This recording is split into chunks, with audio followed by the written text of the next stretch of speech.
Today, we're looking at a blue ink by Herbin Bleu Myosotos. Hi, I'm Adam, and I'm an ink guy. As always, there's timestamps down below in the description, so if you're in a hurry, you can skip around. But if you got the time, I would appreciate you checking out the entire video. You can also follow me over on Instagram, and if you're new here and like fountain pen ink reviews, I would invite you to subscribe. In order to make sure I have a range of experience with this ink, I do the writing samples. I then put the ink into this Sailor, my first pen with a medium fine nib. I used it to write for a day. I then used it to take the notes for this video. I standardized my first writing sample by using Clairfontaine, Tomoe River, and Rhodia paper on all of the tests that I do. I do use other papers, and some of those will show up later in the video. Now, let's look at the writing sample. I picked this ink up in sample form, so it came in a vial like this. And to keep my writing samples consistent, I use a Jinhao 159 with a Goulet 1.1 stub, a Jinhao X 450 with a Goulet medium, and a Jinhao X 750 with a Goulet extra fine. Let's take a look at the Clairfontaine. No bleeding, no ghosting. The 1.1 is no feather spread, halo sheen. It does have some shading in that you can see some letters that are certainly much lighter than others, like this S compared to this S. So there is some there. Now the extra fine is lighter than the stub with no feather spread, halo sheen. It has peppering of shading throughout, brown in the B and in the N, fox is the X. There is some shading that's occurring here in 10 seconds to dry. Medium is the same tone as the extra fine with no feather spread, halo sheen. Same shading that we get in the extra fine. It's a peppering throughout. It's not the most amazing thing, but it is there. 15 seconds to dry. The scrubby for both shows color variation, and we do get it in the writing. Tomoe River. No bleeding. Light Tomoe River ghosting. The 1.1 is no feather spread, halo sheen, no shade. The extra fine is lighter than the stub with no feather spread, halo sheen, some shading. You look at how dark the word the is, and it's much darker than the word brown, so it certainly is in there. It's very gentle in how it's rolling in and out of its shading. 15 seconds to dry. Medium is about the same tone as the extra fine with no feather spread, halo sheen, spots of shading again. Look at how dark the K in quick is. Look at how the is darker than the word brown, so it certainly is there. 23 seconds to dry. Scrubby for both aren't really showing color variation, although we do get it in the writing. It's just gentle and almost difficult to see here. Rhodia. No bleeding, no ghosting. The 1.1 is no feather spread, halo sheen, no real shading, although myosotos looks lighter than the word Herbin. So I would say there has to be some there because there's a tone difference between those words. The extra fine is lighter than the stub with no feather spread, halo sheen, spots of shading throughout, like the bottom of the B in brown, the K in quick, so it certainly is there. 11 seconds to dry. Medium is about the same tone, maybe just a hair lighter than the extra fine with no feather spread, halo sheen, certainly has some shading. The K in quick is much darker, the X in fox is much darker, the T in the is much lighter than the rest of the word. 16 seconds to dry. The scrubby of the extra fine does show color variation, and we are getting it. The medium shows none, although we do get it in the writing.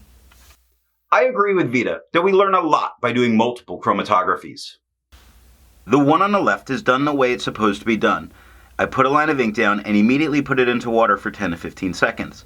And the very bottom of it, we see this purple tone that's pushing its way up.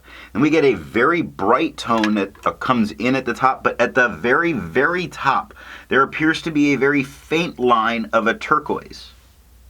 Now the one on the right, I let dry for 10 minutes before I dunk it into water.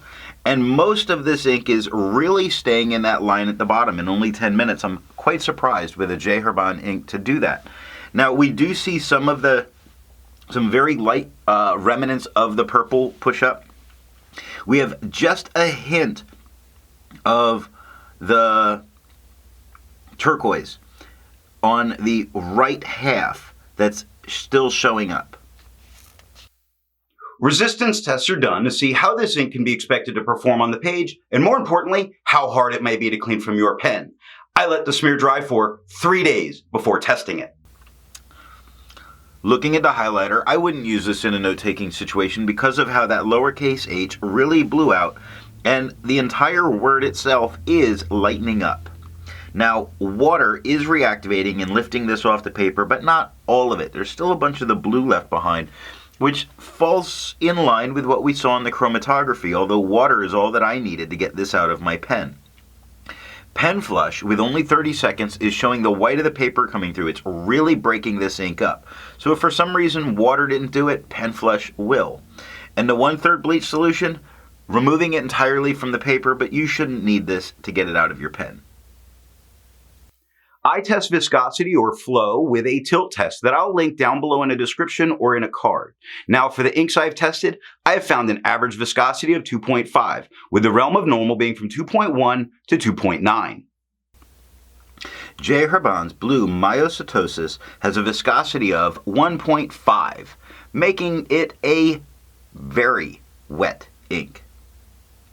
To find my average dry times, I use my writing samples done on Clairfontaine, Tomoe River, and Rhodia paper. I average those, and for the inks I've tested, I found an average dry time of 17 seconds, with a realm of normal being from 13 to 21 seconds.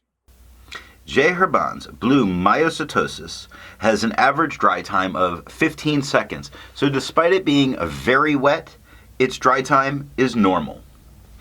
Instead of finding inks that look like J. Herbin Bleu Myosotos, I would prefer to find an ink that complements its color on the page. And I wanted a nice strong magenta, so I chose Noodler's Shin Shi Huang. The second writing sample is done on yellow Rhodia and white lines paper. Here we're looking at the yellow Rhodia paper, not to see its performance, more to see what kind of tone changes we go through, because J. Herbin inks are frequently referred to as being not very saturated or much more translucent. And we can see that the medium really is lightening up a ton. It's also turning it kind of a gray. So it goes from being a purple tone to a gray tone and very light. And this is fairly across the board. Although it keeps some of its purpleness with the stub, it definitely lightens up with the yellow, which I kind of expected more of a complete tone change here. White lines paper has no bleeding. Done. Yeah, there we go. It does have bleeding. I thought it did. It has spots where it's getting very deep into the paper. It is not bleeding through, but it is certainly getting deep into the paper. It's giving a lot of show through, oddly with the extra fine more than with the medium. But I don't think, that would stop you from using the back of the page generally. It doesn't touch the page underneath. The 1.1 has no feather spread, halo sheen, no shade. The extra fine is about the same tone as the stub with no feather spread, halo sheen, peppering of shading. The K in quick, the R in over. There's spots, 4 seconds to dry. Medium is slightly lighter than the extra fine with no feather spread, halo sheen, little bit nicer shading. The quick starts light on the Q, gets dark, then gets light into quick, then gets very dark on the K. So it's very nice shading going on here. 6 seconds to dry. The scrubby for both do show a little bit of color variation, and we do see some in the writing, and that is all that I have for the writing sample. So what do I think of J. Herbin Bleu Myosotos? It does offer some color variation depending on the pen you use, and depending on what you choose, you can get some shading out of this ink, which can be very nice. And on a drier pen, you get a slight hint of some purple in it, which in this case is giving it a bit more character. So what nib and pen give the best writing experience with this ink? While a drier medium pen is going to put down a nice tone and give you a little bit of shading, I'll sacrifice that shading for a wet medium or wet broad to get that little bit darker tone, which is going to look very nice.